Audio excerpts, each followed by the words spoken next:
เดือนนี้ก็ตู้เย็นก็เคยขายแล้วยังชีแป้งนี่ฮะตู้เย็นก็ก็ขายแล้วขายเลยเอาเลย ขายแล้วขายเท่าไหร่นะล้านหนึ่งบ่ได้ขายสัมปจับมีเงินยามใดต้องเอายามนั้นประจำไว้เม็ดเนาะปกติตู้เย็นนั้นมีประมาณ3-4 ล้านเนาะ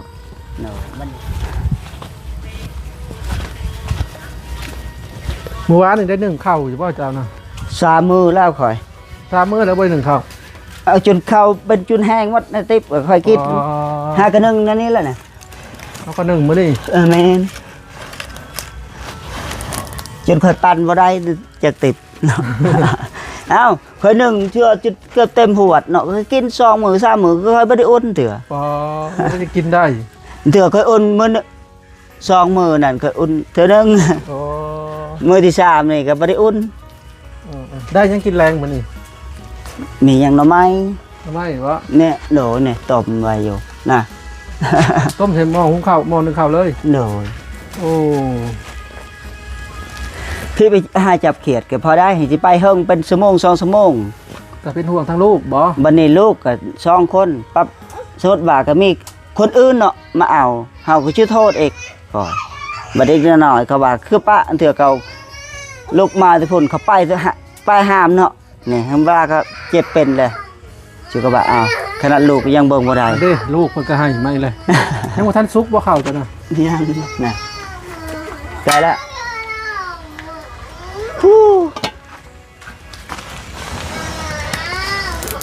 เอาเงิน100,000จะให้จากมือแล้วป่ะ2-3 มื้อหมดล่ะมื้อหนึ่งจักเทื่อขึ้นจุดสุ่มจะค่อยไป2-3 เทื่อเจ้าว่าสิ่งของเจ้าหายบ่แม่นปลาแดกนี่เจ้าเฮ็ดนี่เจ้าบ่เชื่อข่อยมาคือตัวเจ้าน่ะเอาแล้ว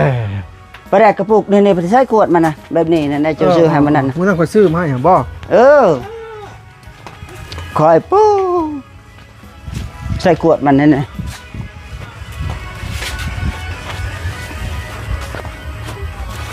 นี่กระปุกวันนี้ละคอยหากระปดกินคือนึงว่าเมื่อวานบ่หรือตอนได้คอยเบาใส่เจ้านะตอนค่ำมืดคอยไปจะหาจับเขียดกว่าใส่เจียวมักพริกเอาหานี่ใส่กระเพ็ดเอานี่น้ำมันอันนี้คือหมดไหวเนี่ยยังว่าอยู่หรือว่าลูกจะหยินถิ่มบ่น่าคอยก็อยู่น้ำกันคอยไปใส่ลูกก็ตั้งไปนี่นะกระปุกปลาแดกวันนี้ให้เป็นอย่างกระไดว่าใครตัวเจ้าคอยสิกินตอนไหนนี่ให้ว่ากวดตัวนั้นที่เจ้าชื่อให้นะอ้าวอันนี้กวดแบบคอยสิให้ตัวอย่างนะให้เจ้าเบิ่งนะแต่กวดวันนี้จะซื้อให้ว่าคอยสิกินจักมื้อนี่สิหมดกวด1 พอดีว้าพี่ว่าก็ได้แปลกประหลาดเนาะแม่นนี่เบิ่งในถ้วยคอยน่ะที่คอยเก็บไว้กับออกลายกว่านี้นี่พวกยานน่ะถ้วยแบบนี้อีกนี่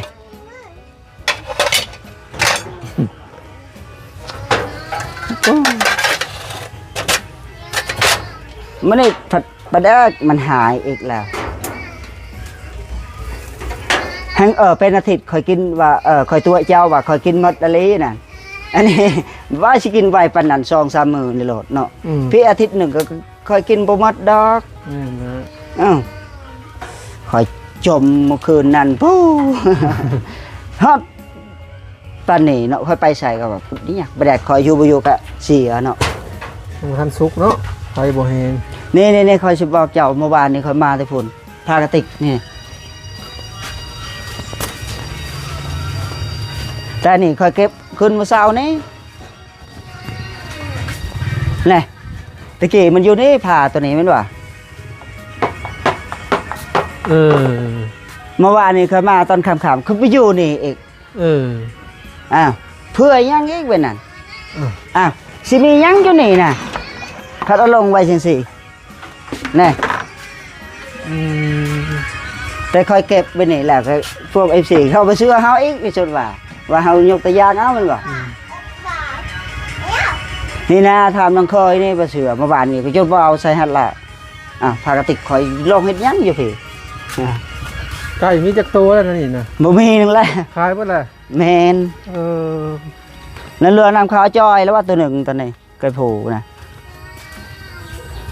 ไก่กับบ้านอื่นมานอนนะนี่ บ่ได้นอนตอนนี้ เอ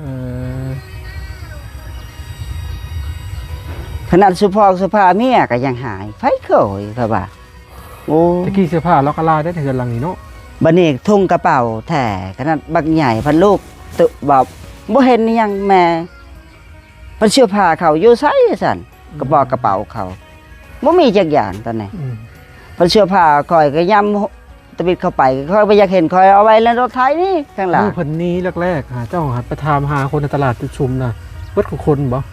บ่คอยมาจุดซ้ำนี่คอยยังบ่ทันมาแต่หากี่สิมื้อนั้นจะโคก เออ มื้อกว่านี้คอยมาเขาลูกสาว เห็นจังเลยบ่ มันนี่ลูกสาวถามว่าแซ่แม่ไปใช่เอาไปจักแล้วเอ้า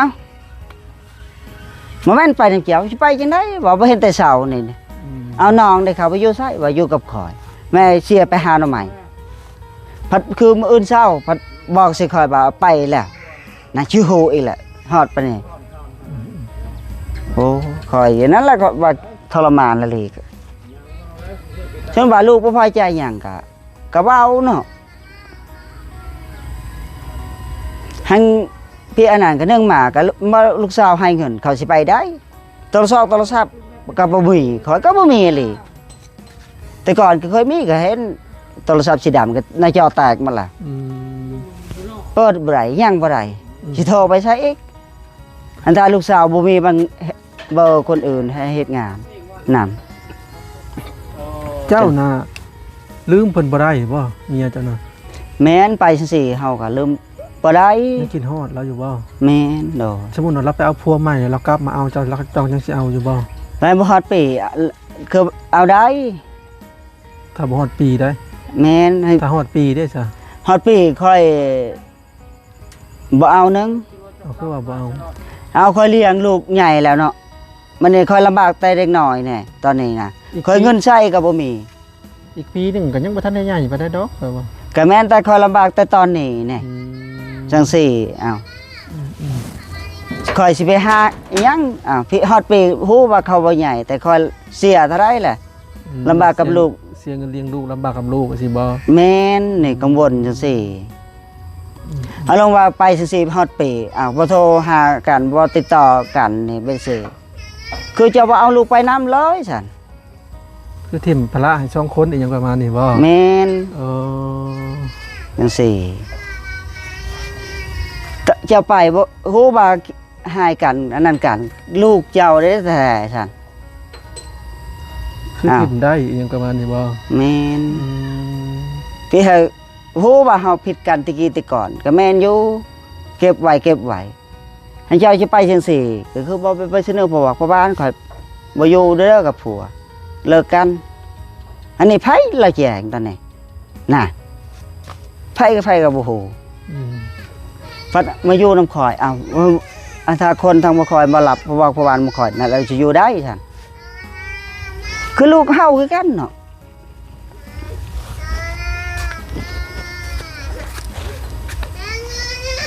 แต่ละมื้อเพิ่นนอนจักมุ้งทางเด็กน้อย2คนนี่ มันเถื่อ8 9โมงก็แล้วตายเข้าแล้วมื้อไปเขาบ่ได้แอวจัง กลาง ซี่ คืนแล้วนอนเงียบ เด้อ สอดแจ้งได้บ่ แม่น อืม แล้วติคือแม่เขาอยู่เขายังว่าให้จังซี่เขาก็เถื่อไป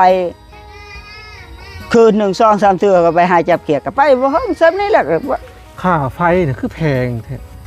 ฮะ ค่าไฟเฮือนข่อยน่ะเฮือนข่อยน่ะ มันจะอยู่ตอนนี้นะ บ่ว่าเฮือนอยู่บ้านข่อยนะล้าน3แสน เดือนหนึ่งอ้าว ปกติค่าไฟเฮือนข่อยน่ะอันน่ะจริงๆนะถ้าใช้ละลายใช้ดังนักนะ เอาเป็นเดือน ก็ เขา 4-5แสนนี่ ตอนนี้ล้านหนึ่ง เขาย่านเขาพิมพ์คอมพิวเตอร์เขาพิมพ์ผิดข่อยยังกี่โทรไป มี ถามพนักงาน มีอย่างไหนเจ้าใส่ตอนนี้ มั ใช่ นมี ป่ะ ได้น้ำตู้เย็นดอกไฟแล้วก็ เอาเห่ามันผิดปกติกับบ่แม่นแล้วเจ้าสัตว์ บ่แม่นแล้วข่อยเห็นหลายๆคนอยู่จมว่าเอ้าข่อยเคยใช้สูงสุดมีแต่4-5แสนหรือว่าล้านบางคน4-5ล้านพู้ข่อยก็งงเขินเขาพิมพ์ผิดนะ กะแนน ข่อยย่านเขาสลับอันตัวเลข ตัวคนอื่นมันไล่ไป มีใด มีเดือสลับอันนั้นบินน่ะ พวกอันพนักงานอันในบินนะเขาทำงานบ่รอบคอบนะ แมน ปู้เพราะว่าล้านสามเขาบ่มีเงินคนทิศหนีไว้ตอนนี้นะตาย วันนั้นเฮาบ่ค่อยใช้เนาะตลอดปีเฮาก็ เพื่อเคยใช่ เนาะ ขนาดค่อยใช้งานหนักๆช่วงเดือน4เดือน5นะเปิดพวกแอร์พวกหยังนะมันก็แค่3-4 แสนสูงสุดแค่นั้นอันนี้มันล้านสามมันก็เลยแปลกขอย่ามันสลับบินสลับ ส ไทย ลับ อื่ คนน่ะนะ สลับ มัน คน ถึกเฮา อืม ชื่อเจ้านั่นไปอยู่คนอื่นถึกตัวถึกน่ะ ไฟที่ค่อยใช้น่ะอย่าไปอยู่นํคนอื่น มั ตัวนี้แหละสำคัญ เนี่ย ค่อยป้อจุกเลยค่อยลดเฮ็ดนั่นก็บ่ถึกมันแพงเกินเลเวล คือกันแหละเนี่ย ออกข่าวได้ออกข่าวช่วง2มื้อ2-3มื้อนะ อ่า อันพอเท่าแล้วอยู่คนเดียวค่าไฟเรามีแต่4-50ผัดค่าไฟเราเดือนหนึง5แสน อ้าวคนเฒ่าผู้เดียวมันคือสิใช้หยังดิสุดว่าเราสิเฮ็ดหยังแน่ สลับบินพิษแน่ๆสลับหน่วยไฟน่ะพิษแต่ว่าสื่อนี่เป็นสื่อเฮา แม่ เขา น พิมพ์ออกมาโอ้ บ่ได้บ่ได้ซื้อเฮา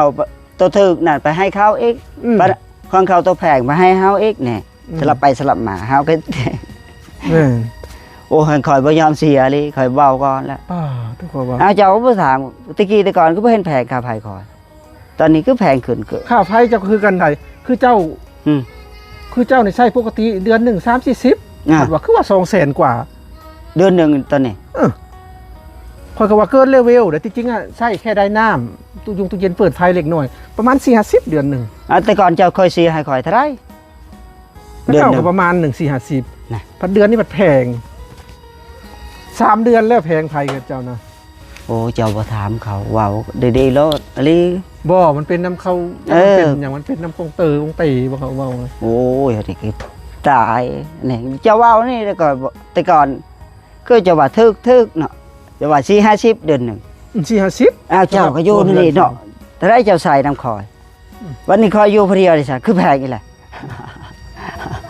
สลับบินพิษแน่ๆเลย นี่คือยานเวียดนามแล้วอืม ข่อยงงกับระบบการไฟฟ้าดิ พันเฮาบ่เคย บางเดือนข่อยก็เฮือนข่อยก็เคยถูกได้ อ่า จากปกติเคยเสียอัน3-4 แสนบางทีก็29,000ก็มีเอา จ้ะ แล้วสงสัยไปเอาบินของเขามา แกแม่ มา แล้วถือเขาเว้าแล้วจ้ะให้เป็นนั่นแกแม่แล้วลิ เนาะ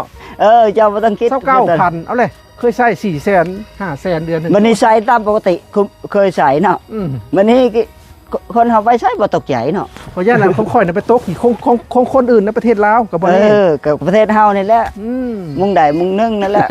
นี่บิน จัก นะ ผู้ใดจะเป็นขี่ช่วยบัดนี้โอ้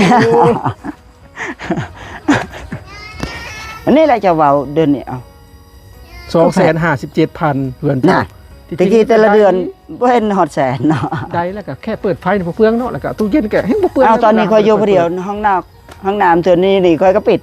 อืม ชิแพงอีกแล้วเขาว่าเขาจะรับบินพิษนั่นแหละ โอ้เซ็งเลยวะ เจ้าบ่เคยเสียหลานก็หลานเนาะ ไปติดหนี้อยู่ตอนนี้โอ้ยเงิน เอาเจ้าว่าเดือนนี้ก็ตู้เย็นก็ค่อยขายแล้วยังชีแพงจริง ฮะ ตู้เย็นก็ก็ขายแล้ว ขายเลย อ้าว เอาแล้ว ขายแล้ว ขายเท่าไหรนะ ล้านหนึ่งบ่ได้ขายสบายจับมีเงินยามใดก็เอายามนั้น ประจำไว้ แม่เนาะ ปกติตู้เย็นนั้นมีประมาณ3-4 ล้านเนาะ เนาะวันนี้ก็จำว่ามันไปจำคนไปเอาไปบันคนอื่นนะว่ามันเขาอยากได้วันนี้คอยตอนนี้มัน เดือนฮ้อน เงินหอนแล้วก็ลูกเมียก็ไปอะว่ามันขายถ่ายก็บ่ขาย เอาประจำไว้ ให้เพิ่นใช้เฮาก็จำนำเขาให้ได้เนาะคือรถนี่มันว่าบ่ให้เขาขี่เขาเดี๋ยวสิเอาเฮ็ดหยังเนาะ สรุปตู้เย็นบ่ได้อยู่แล้วเนาะ โดย ประจำแล้วล้านหนึงเนาะพี่น้อง มีเงินยามใดคอยไปเอายามนั้นนำน้องเองนี่แหละจังซี่คำว่าคนอื่นย่อเอาบ่ได้แล้ว แม่นนะ โดยจนมีเงินให้บ่มีก็คือแล้วไปอีก เอามีก็ไปขอเขาเลยเนาะ โน จังซันก็ขายก็แม่นบ่ขายก็แม่นตอนนี้ อืม จังซี่บัดนี้คอยก็อยู่ผู้เดียว ก็บ่มีทางเลือกแล้วเนาะจังซันก็วนก็บายกับเมียตอนนี้พัดเมียไปจังซี่เนาะไปเฮ็ดจังซี่ให้สิขายรถทอกรถไถเฮาทุกข์อยู่แล้วแฮงทุกข์อีกบัดนี้ก็เก่าอีกไงคอยยังสิกวนกับเมียตอนนี้ จังซี่นะ เพิ่นบ่ได้เนาะ โดยอย่างซั่นมื้อนี้มาเจ้าซอยมาคอยเนาะแน่ตะกี้ตะก่อนก็ทุกข์อันนี้ก็ให้ทุกข์ลงคือเก่าอีกหยอกได้ทุกสิ่งทุกอย่างเขาก็ว่าหมดแล้วอย่างซั่นก้อยก็ยังโอ้นั้นแหละค่อยคิดหนักตอนนี้กลางคืนก็ซ้ำมันนอนบ่ได้นอนนั่นนะสิ เรารับตื่น เอาเวลาแบบจากระได้นอนหลับเองเอ้าจบไปซ้อมบ่ข่อยบ่ได้เฮ็ดหยังกันเลยเถือกับมาแต่ไปหาเขียดเท่านี้แล้วก็จับนะได้5-6ตัวข่อยก็มาจอบลูกจังได๋ค่อยขึ้นที่เฮือน นั่งอยู่คิดไปคิดมาจังได๋ไปอีกกระทำผ่อนอ่อนบินหน้าเขานี่แหละค่อยเข้าไป เจ้าก็ได้นอนอยู่บ่กลางคืน ฮอดบ่ชั่วโมงแต่ละคืนแต่เมียไป เอาเลย ให้เป็นหยังก็ได้บ่เคยกินนั่นกินนี่ เจ้านอนบ่รับคิดลายนี่บ่ แม่นแบบ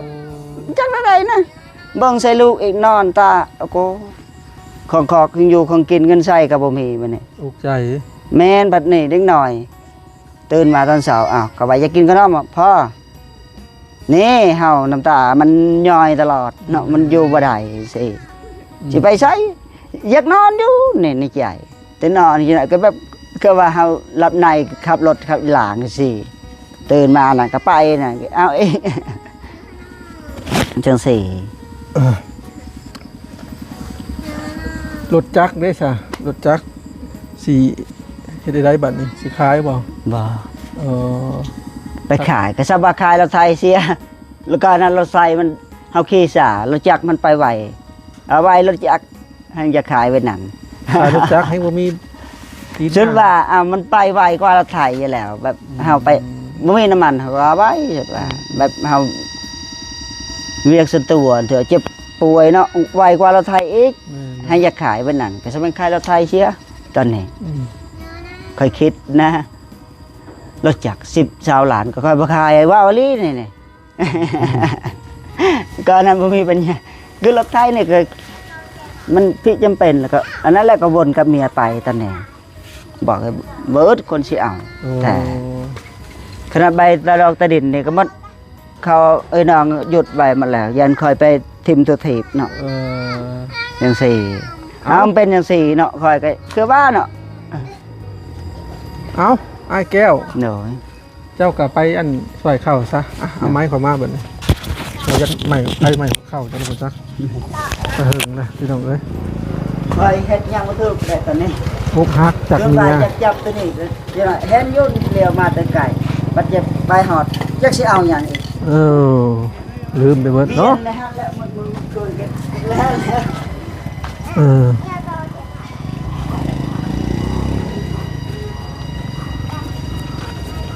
สวัสดีสร้าง สบายดี มาลิ้นนะเพิ่นบ่ โดย เอายังมากระตาเป่า เป่า ไปหาเห็ดปวก บ่ได้มันห่วงแล้ว2-3มื้อผู้ยังอยู่ เออ เนาะเพิ่นว่างไปลิ้นนะเพิ่นโลดบัดนี้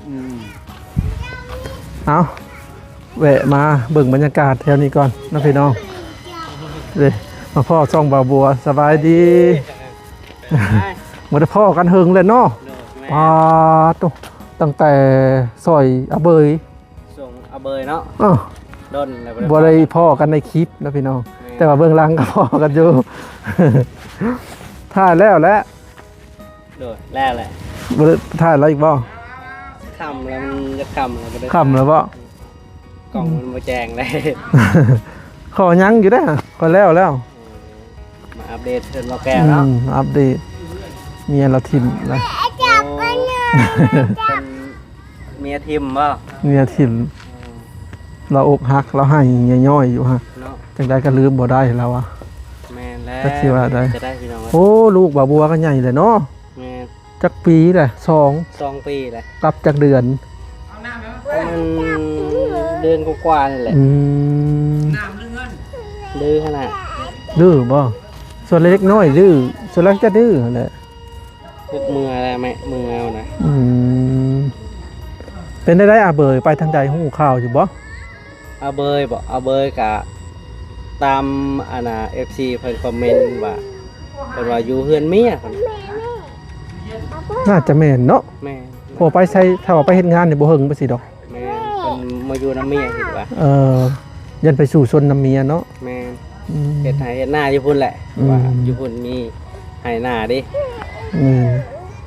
เขาบอกว่าดินนั่นนี่ฮ้อนจักแม่นบ่แม่นอันนี้ก็แล้วแต่ความเชื่อของคนเนาะ แม่นอันนี้ก็ ถ้าว่าเอาคนดีมาอยู่มันสิเกิดเรื่องบ่สิบ่ ก็ แม่นก็บ่ฮู้ว่ามันก็จักช่วยแต่ได้พี่น้องแล้วแต่คนเชื่อเนาะ ถ้าเอาคนดีๆมาอยู่ขอยันบ่เป็นไงดอกเนาะ บ่เป็นหยังเพราะว่า แถวได้ฮ้อนแถวนี้ก็ฮ้อนบ่ แม่นบ่แน่ใจคือกัน เพราะว่าคอยสิมาอยู่นั่นนี่ปีหน้านี่นี่ สิว่าสิได้ซื้อดินนี่เนาะ แม่น โอ้คักแล้ว ว่าสิฮ้อนบ่เนาะพี่น้องแต่หลายคนก็ว่าอยู่สี่แยกนี่เทไรมักเจ็บมักป่วยผัดว่า ก็แล้วแต่คนเชื่อเนาะ อืม คนก็ อยู่สี่แยกพีเที่ยวลายว่ะซึ่งสี่แยกนี่กับสี่แยกเขาตัดใหม่บาง20ปีขึ้นหลังนี่บ่แม่นดอกประมาณบ่ฮอดดอก20ปีตอนเขาก็ตั้งจุดซุมนี่ฮอดบ่20ปีเขาเฮ็ดสี่แยกยังเด้เนาะ ยังฮักก็ เขา ปีนั่นแหละกินแล้ว โอ้5-6 ปีถอนี่แต่ว่าเขาว่าตั้งจุดซุมนี่เช้าเนาะ21 2 ปีมาแต่ใช้เด้แล้วล่ะบ่ ยัง อืม หอมเหมือน ยังหลายบ่ ประมาณยัง2-3 มื้อกันแล้ว โอ้ เอาไปเกี่ยวอีกแล้ว เป็นมาแต่ดำนาเนาะ ฮะยกมือเลย อยากเมื่อแหละลูกชายเพิ่นก็ได้ ข้าวมือจะมาก่อน อ่ะน้องพี่น้องช่วงก่อนๆบางช่วง 7-8 เดือนขึ้นหลังกะสบายมานอนนั่นนี่แหละห้องอกอูกช่วงนั้นก็ได้เนาะ เดี๋ยวนี้ก็ว่าเห็นสาวใบเราตุ๋ยปีขึ้นเนาะ เราไปบำบัดเด้6 เดือนเราไปบำบัดตาตุ้ยขึ้นสติเราก็กลับมาดีคือเก่า ตะกี้ก็อยู่นี่แหละ เจ้าก็เคยถ่ายทำเพิ่นบ่ ตะกี้วะ อ่ะ กะถ่ายเห็น อ๋อเห็นอยู่ใกล้สิฮอดปีเด้เนาะประมาณเดือน10เดือน9เดือน10นี่ฮอดปีแล้วนี่ครบปีเสียงอกอูกอันนี้แหละเนาะพี่น้องชาวบ้านจนนี่ก็เขาจนรำคาญแล้วเสียงเพิ่นอยู่ในท่อแล้วเพิ่นห้องกว้ากเนาะมันดังเด้ เสียงดังอยู่ในทาง กลางคืนซ้ำเอาละบาบัวข่อยขอตัวเมื่อก่อนเด้อบัดนี้นะ โอเคโอเค เอาพี่น้องเอ้ยขอตัวลำลาก่อนบัดนี้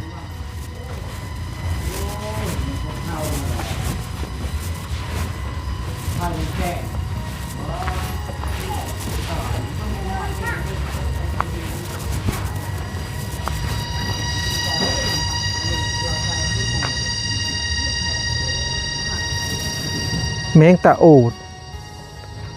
บ่ฮู้ว่าบางไทยเพิ่นเอิ้นแมงอีหยังถ้าผู้ใดฮู้คอมเมนต์นำบอกแหน่นะพี่น้องแมงอันนี้ฮะคล้ายๆคือกันกับแมงจักจั่น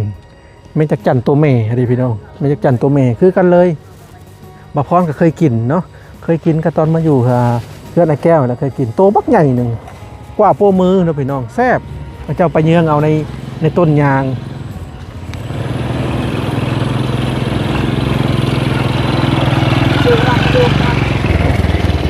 ซื้อขนมด้วย